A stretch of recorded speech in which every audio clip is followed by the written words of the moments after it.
Bienvenidos a las historias de Lilith. Bienvenidos a todos, ¿están preparados para los siguientes capítulos de Otra Vuelta de Tuerca? Cada momento se vuelve más intensa esta historia, así que no esperemos más y comencemos. Capítulo 14. Un domingo por la mañana, yendo hacia la iglesia, llevaba al pequeño Miles a mi lado y su hermana, delante de nosotros y al lado de la señora Grouse a la vista. Era un día fresco y claro, el primero de esta clase desde hacía cierto tiempo. La noche había dejado un poco de escarcha y la atmósfera otoñal, brillante y cortante, hacía casi alegres las campanadas de la iglesia. Fue una curiosa casualidad que en aquel concreto momento me sorprendiera de forma muy especial y satisfactoria la obediencia de mis pupilos. ¿Por qué no se quejaban nunca de mi perpetua e inexorable compañía? Una u otra cosa me trajo a las mientes que llevaba al muchacho pegado a mis faldas y que, tal como nuestros acompañantes iban delante, estaba en condiciones de atajar cualquier peligro de rebelión. Era una especie de carcelero, con un ojo puesto en las posibles sorpresas y fugas. Pero esto, me refiero a su magnífica entrega, formaba precisamente parte del especial orden de unos hechos más insondables. Vestido de domingo por el sastre de su tío, hombre de mano hábil y con gusto para las chaquetas bonitas y para la pose de los pequeños aristócratas, Miles llevaba tan estampados en él todos los derechos propios de su sexo y condición, que si de repente hubiese reclamado su libertad, yo no hubiera tenido nada que decir. Curiosamente, estaba reflexionando sobre cómo reaccionaría ante semejante coyuntura, cuando la revolución estalló de modo inequívoco. Lo llamo revolución porque ahora comprendo cómo con la palabra que dijo se levantó el telón del último acto de mi pavoroso drama y se precipitó la catástrofe. Escuche, querida, dijo con tono encantador, ¿sabe usted cuándo voy a volver por fin al colegio? Transcriptas aquí, las palabras suenan bastante inofensivas, dado que fueron pronunciadas en tono dulzón, alto y casual, que empleaba con todos sus interlocutores, pero sobre todo con su eterna institutriz, como si estuviera obsequiándola con rosas.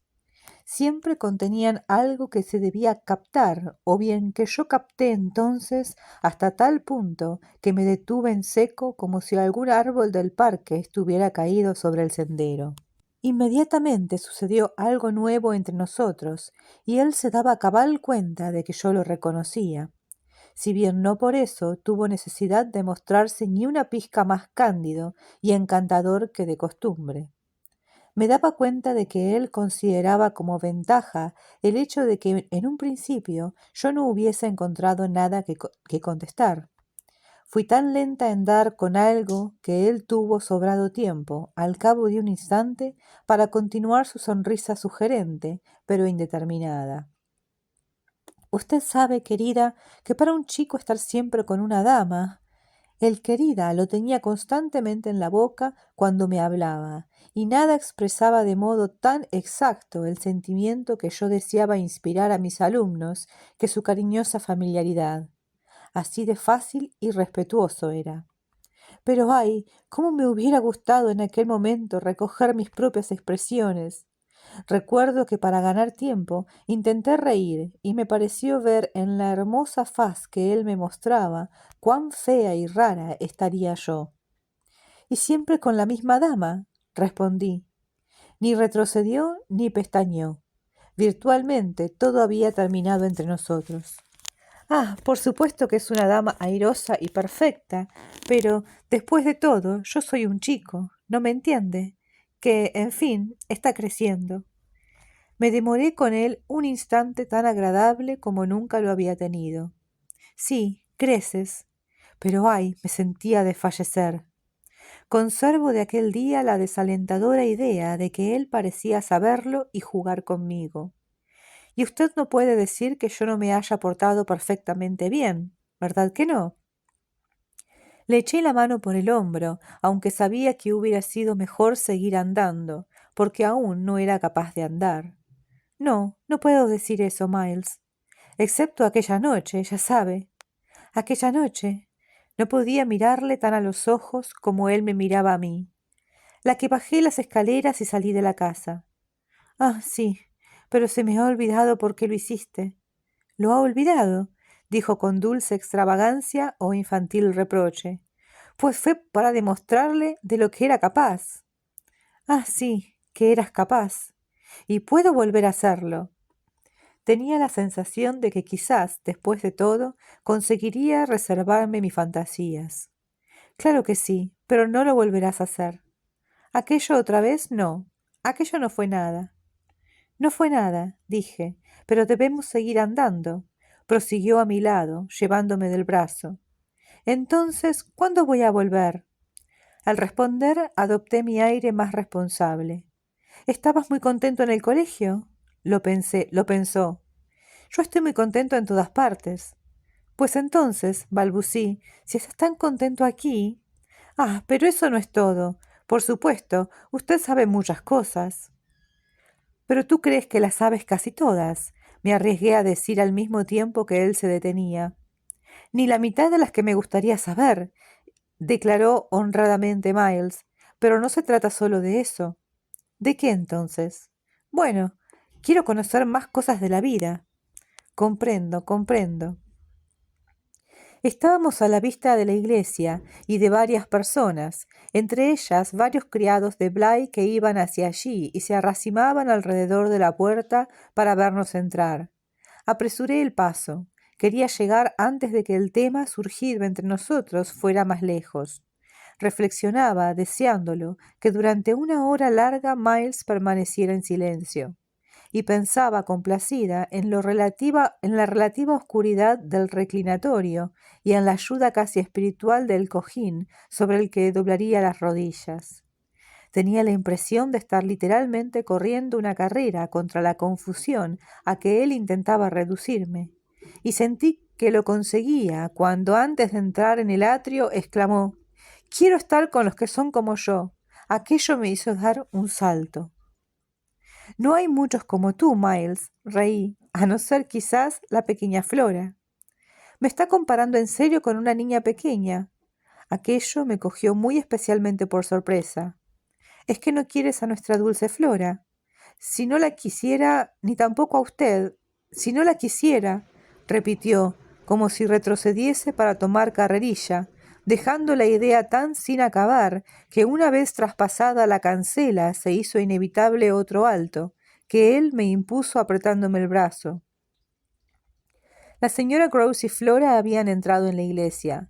Los demás feligreses los habían seguido y estaban un momento solos entre las viejas y grandes tumbas.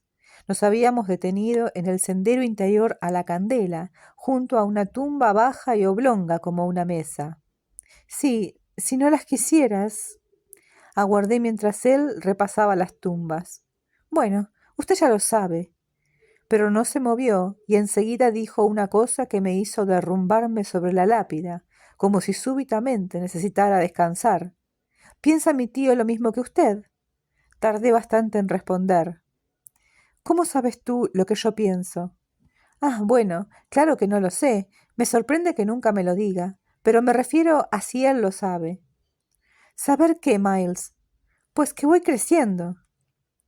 Me di cuenta a tiempo que no debía responder a este interrogatorio de ninguna manera que supusiera un descrédito para mi patrón. Sin embargo, me parecía que todos estábamos bastante sacrificados en Bly para que eso no fuera grave. No creo que tu tío se preocupe demasiado de eso, ante lo cual Miles se quedó mirándome. Entonces, ¿no cree que se puede hacer algo para que le preocupe? ¿De qué modo? Pues haciéndole venir. Pero, ¿quién le hará venir? Yo le haré venir, dijo el muchacho con extraordinario énfasis. Me echó otra mirada cargada de una extraña expresión y luego entró él solo a la iglesia. Capítulo 15. La cuestión estaba prácticamente zanjada desde el momento en que yo no le seguí. Era lamentable rendirse a la agitación, pero el ser consciente me daba fuerzas para sobreponerme. Simplemente me quedé sentada sobre la tumba y traté de interpretar en toda su intencionalidad lo que había querido decirme mi joven amigo. Y para cuando hube comprendido todo su sentido, también había aceptado, por inhibición, el pretexto de que me avergonzaba dar a mi alumno y al resto de la congregación aquel ejemplo de retraso. Lo que me dije fue, sobre todo, que Miles me había sonsacado y que para él la prueba era precisamente este embarazoso desmayo. Me había sonsacado que había algo de lo que estaba muy asustada y que probablemente sería capaz de utilizar mi miedo en su favor para ganar mayor libertad. Mi miedo se refería a tratar el insoportable problema de las razones de su expulsión del colegio, pues eso no era más que el problema de los horrores que se ocultaban tras la expulsión. Que viniera su tío para hablar conmigo de estas cosas era una solución que, rigurosamente hablando, ahora hubiera debido desear. Pero yo era tan incapaz de afrontar la fealdad y lo penoso de todo aquello que me limitaba a darle largas y vivir al día. Para mi profunda confusión, el muchacho tenía razón y estaba en condiciones de decirme: o bien aclara usted con mi tutor el misterio de la interrupción de mis estudios, o bien deja de contar con que lleve con usted una vida tan anormal para un muchacho. Lo que me resultaba anormal en él era esta súbita revelación de su conciencia del problema y de sus planes. Eso era lo que realmente me superaba, lo que me impedía entrar en la iglesia. Anduve alrededor de la iglesia, dudando, dándole vueltas al asunto. Me decía que con él me había molestado más allá de lo reparable. Por tanto, nada podía reparar y apretujarme detrás de él en el reclinatorio suponía un esfuerzo excesivo. Estaría mucho más seguro que nunca cuando me cogiera del brazo y me hiciera sentarme durante una hora en estrecho y silencioso contacto con su comentario sobre nuestra charla. Desde el primer momento de su llegada quise estar alejada de él. Al detenerme delante del gran ventanal orientado hacia oriente y escuchar el murmullo del culto, sentí un impulso que me hubiera dominado por completo, comprendí, si le concedía la menor beligerancia. Fácilmente podía poner término a mis tribulaciones yéndome de inmediato. Ahí estaba mi oportunidad. Nadie me detendría. Podía dar por acabado todo el asunto, dar media vuelta y retroceder. Bastaría con volver pronto para hacer los preparativos a la casa que estaría prácticamente vacía por estar buena parte de los criados en la iglesia. En resumen, nadie podría reprocharme que escapara a la desesperada. ¿Qué iba a pasar si huía solo hasta la comida? Serían un par de horas, al cabo de las cuales, tenía el firme convencimiento, mis pequeños alumnos jugarían a hacer inocentes preguntas sobre mi no comparecencia en su grupo. ¿Qué ha hecho, perversa, malvada? ¿Por qué? Para preocuparnos, para ridiculizar nuestros pensamientos. No lo sabe. Nos ha abandonado en la misma puerta. No podría responder a estas preguntas, ni tal como las harían a sus pequeños ojos falsos y adorables. Sin embargo, sería exactamente a eso a lo que tendría que enfrentarme. La perspectiva fue haciéndose más nítida y acabé por irme. En aquel mismo momento me alejé. Salí inmediatamente del patio de la iglesia y, reconcentrada en mis pensamientos, volví sobre mis pasos, atravesando el parque. Me parecía que cuando llegara a la casa estaría decidida a salir huyendo. La quietud dominical, tanto de las cercanías como del interior de la casa, donde no encontré a nadie, me enervaron con la sensación de que aquella era la oportunidad. Si escapaba deprisa en estas circunstancias, me iría sin una escena ni una mala palabra. No obstante, la rapidez tendría que ser notable y el principal problema a resolver era el transporte. En el vestíbulo, atormentada por las dificultades y los obstáculos, me recuerdo profundamente postrada al pie de las escaleras, cayéndome súbitamente en el escalón inferior, y luego con repulsión acordándome que había sido precisamente allí donde hacía más de un mes, en la oscuridad de la noche y lleno de maldad, había visto al espectro de la más horrible de las mujeres. Ante lo cual pude enderezarme. Ascendí el resto de las escaleras. En mi desasosiego me dirigí a la sala de estudio, donde había objetos personales que debía recoger. Pero al abrir la puerta volví a encontrarme instantáneamente sin el velo ante los ojos. En presencia de lo que vieron, vacilé, retrocediendo a pesar de mi resistencia. Sentada en mi propia mesa, a la clara luz del mediodía, una persona que sin las anteriores experiencias hubiera tomado, en un primer vistazo, por una criada que hubiese permanecido en casa para cuidar del lugar, y que aprovechando la ocasión de no ser observada, y de la mesa de la sala de estudio, y de mis plumas, tinta y papel, se aplicaba con gran esfuerzo a escribir una carta a su enamorado. Se notaba el esfuerzo en la forma en que las manos, con los brazos apoyados sobre la mesa, sostenían la cabeza con evidente cansancio. Pero para cuando tuve esto en cuenta, ya era consciente de que pese a mi intromisión, su actitud persistía de forma harto extraña. Fue entonces cuando para mí resplandeció su identidad al modificar la postura. Se levantó, no como si me hubiera oído, sino con la indescriptible y grandiosa melancolía de la indiferencia y el despego, y a menos de 12 pies de mí se detuvo mi vil predecesora. Deshonrada y trágica estaba delante de mí, pero mientras la miraba fijamente e intentaba asegurarme de sus rasgos para recordarlos, la horrorosa figura pasó de largo. Oscura como la medianoche dentro de su vestido negro, su desfigurada belleza y su indecible aflicción, me había mirado lo bastante para querer decir que tenía tanto derecho como yo a sentarse en mi mesa, como yo a sentarme en la suya. En realidad, mientras duraron estos instantes, me recorrió un extraordinario escalofrío al sentir que yo era la intrusa. En violenta protesta contra esto, en realidad dirigiéndome a ella, oí que le gritaba: «¡Mujer terrible y miserable!», que a través de la puerta abierta resonó en el largo pasillo y en la casa vacía. Ella me miró como si me oyera, pero yo me había recuperado y el ambiente se iba despejando. Al minuto siguiente no había en la habitación más que la luz del sol y la sensación de que debía quedarme. Fin de los capítulos y tenemos a nuestra institutriz que casi se anima a irse, pero contrario a lo que cualquiera haría después de haber visto una aparición, un demonio o algo así sobrenatural, ella decide quedarse después de presenciarlo. ¿Qué piensan que es ustedes lo que le está sucediendo? ¿Realmente se lo está imaginando? ¿Es algo que tiene por los niños, alguna pasión secreta?